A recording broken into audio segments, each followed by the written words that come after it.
তো আপুনি আজি চাব পাৰে আমাৰ লগত মুস্তাফিজুৰ যিটো লেংৰাই লেংৰাই হাতী আছে।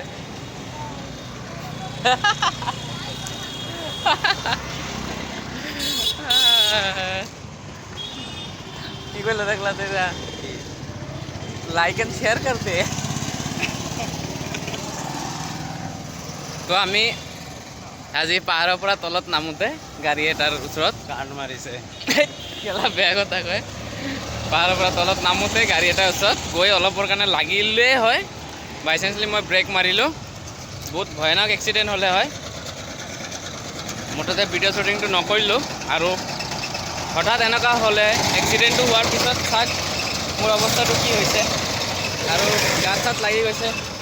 ইয়াৰো দুখ পাইছে, হাতত দুখ পাইছে, ইয়াৰ ভিতৰত দুখ পাইছে, মই বাহিৰত দুখ পাইছোঁ। এতিয়া কথাটো হ'ল যে এক্সিডেণ্ট হোৱাৰ পিছত এজন মানুহ তেতিয়া চেঞ্চলেছ হৈ যায়।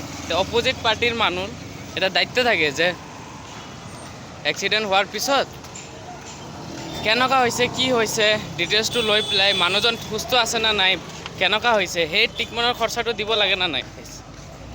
কিন্তু মানুহজন ইমানে খাচলিয়ত, ধনী ঘৰৰ মানুহ হয়, দুইজন আছিলে, ৰেড কালাৰৰ কাৰ আছিলে এটা। আমি পাহাৰৰ পৰা এলটো 800 আছিল নেকি?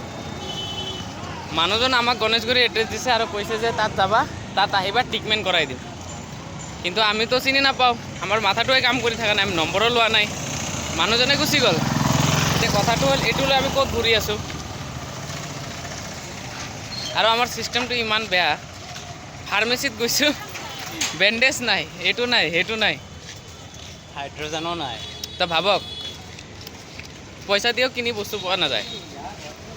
তেতিয়া আমি যাওঁ হস্পিটেলত, চৰকাৰী হস্পিটেল বিচাৰি আছোঁ, ঘূৰি আছোঁ এইফালে